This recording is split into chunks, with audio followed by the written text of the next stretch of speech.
We are on the cusp, as I said, of the worst socioeconomic and geopolitical crisis on earth that we've ever seen. And gold is the number one safe haven. And Bitcoin is now the cryptocurrencies, they've lost their flair.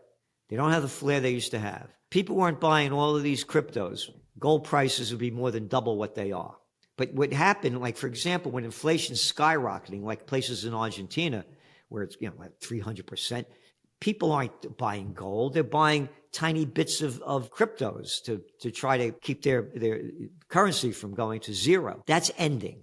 I'm very bullish on it for a long time, but I believe that now the safe haven money is going into gold. Bitcoin and gold show a stronger correlation in 2024, outperforming other assets.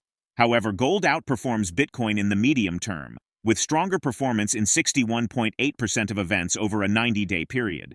Historical gold prices may provide information that may assist in buying or selling decisions. Looking at the big picture, gold trended higher for many years before making all-time highs in 2011 of nearly $2,000 per ounce. Gold has been moving lower, but could have found a bottom in 2016.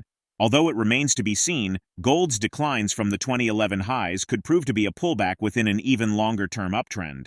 Gerald Celente, publisher of the Trends Journal, is highly bullish on gold, citing its enduring value.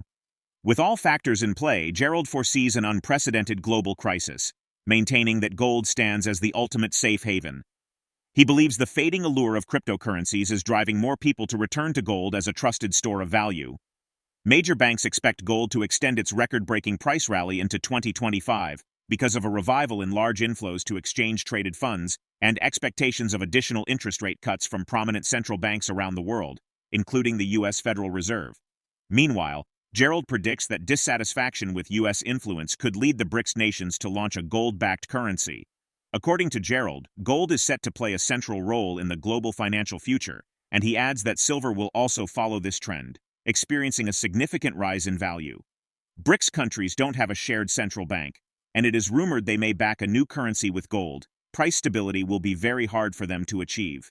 It's important to remember that the United States abandoned the gold standard for the U.S. dollar in 1971 because it increased currency volatility and limited the government's ability to implement effective monetary policy. Regarding 2024, Gerald highlights it as a golden year for gold, with prices up over $600 an ounce and showing no major decline. He expresses confidence that this upward trend is only the beginning, citing his decades of experience tracking gold. Now, we present the clips of Gerald Celente's insights from his recent interview. Before we continue to discuss this, please subscribe to our channel and activate the bell icon for timely updates. Go to one of your top trends for 2024. It came out on January 2nd of this year. What's one of the top trends? A golden year for gold. Gold is up over $600 an ounce. Over $600 an ounce since we made that forecast. Just the beginning. Just the beginning. What's very important, what goes up must come down, right?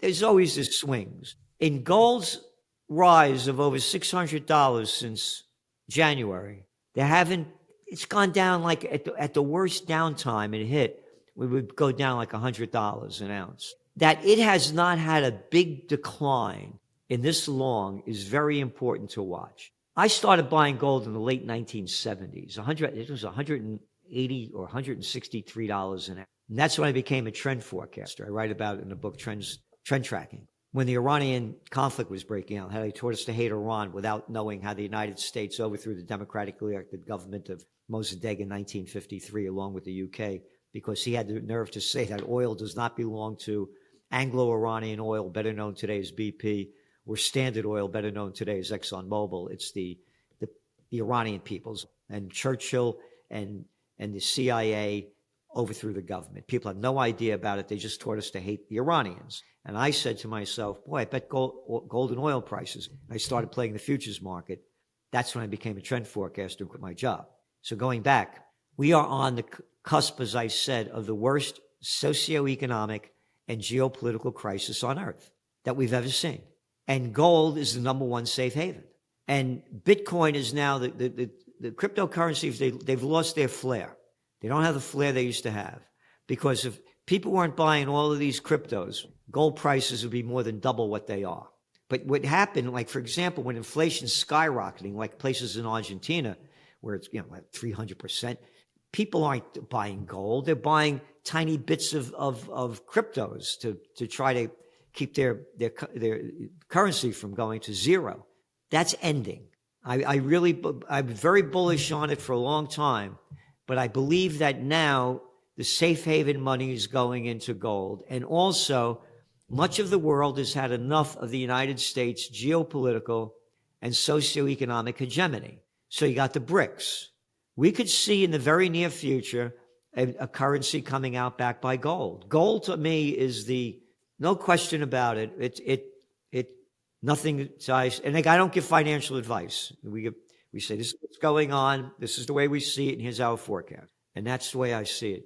It's going to be, and then silver is going to be, behind it. But silver is going to go up too. Many seasoned analysts, including Gerald Celente, points out that Germany was on the brink of recession before COVID-19, and now the artificial boosts from trillions in stimulus are wearing off. Celente predicts that both Germany and China are facing economic struggles, with global economies on the edge of a severe crash. The consensus for 2025 is a mild recovery after the economy dips into a mild recession in the third and fourth quarter of 2024. If banks report strong consumer spending and retail and housing data confirm resilient demand, recession fears may fade further. Markets could respond positively to indications that the U.S. economy is stabilizing, paving the way for sustained growth in the months ahead.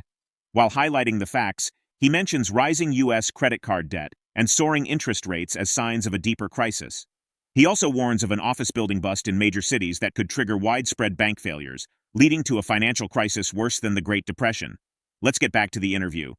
Tracking trends is the understanding of where we are and how we got here to see where we're going. And by the way, these are some of my books. Trend Tracking, far better than Megatrends, Time Magazine. Trends 2000, international bestseller.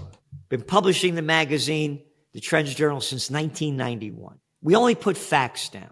It's not what you like, what you want, what you wish for. And you got to look at, again, tracking trends is the understanding of where we are and how we got here to see where we're going. Germany, let's go back to 2019, just before the COVID war. Germany was on the cusp of recession. That's right. Look up the data. The COVID war starts. They pumped in countless trillions of dollars, government buying corporate bonds, negative interest rate policy. They artificially propped up the markets. They caused inflation by dumping all this cheap money in and artificially boost. Now it's going back to reality. So Germany's going back to where it was in 2019 and the rest of the global economy. Germany is the largest, as you well know, economy in the EU and the third largest in the world. China, the second largest. Their economy has gone to crap because of 3 years of zero COVID policy. The reality is hitting. Everything was artificially boosted up, and now the crash is coming. There's no way to inflate this because they're going to be lowering interest rates. That's going to bring inflation up, but that's not going to boost the economy that much because the people are busted. 3/4 of Americans are having trouble meeting their debt level, paying their debt. The interest rates, average interest rates on credit cards in America, nearly 22%. 22% interest when you're late on your payment. Hey, how about the mafia? Hey, whoa, hey. If the Italians were doing that, hey, look what they're doing. Oh, but the banksters could do it. The American people had to pay $14 billion in debt for late payments. Late payments, $14 billion last year because of the high interest. So the whole thing is going down everywhere. You're looking what's going on with Volkswagen, cutting back. You mentioned the trade wars going on. Now China's retaliating. No, this is the beginning of the end. We are going through the worst geopolitical and socioeconomic crisis in the history of the world, part 1 and part 2, because what no one is talking about, other than the Trends Journal, is the office building bust. You have an office vacancy rate, nobody in there, in the United States in the largest cities of 24%. Your office occupancy rate, meaning people going back to the work, 51%. Okay, I own the office building. How am I going to pay my debt, my loan, when I don't have tenants anymore. They're all leaving. They don't need all this space. How are the banks going to cover the losses? Because when they dumped all that cheap money in and people started putting money in the bank, oh, the banks bought treasuries. Oh, you bought treasuries when interest rates was zero? They ain't got the dough to cover this. There's going to be an office building bust. It's going to cause the banks to go bust. That's going to be the greatest financial crisis, way worse than the Great Depression. But don't worry. When all else fails, they take you to war.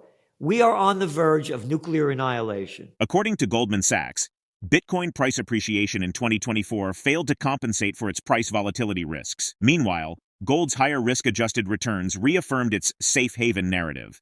As gold continues to outperform Bitcoin in the medium term and potentially strengthens further, will the growing economic uncertainty drive more investors to choose gold? Drop your thoughts in the comment section below. If you find this video informative, don't forget to support our channel and turn on notifications to stay informed about our latest videos. See you in the next video.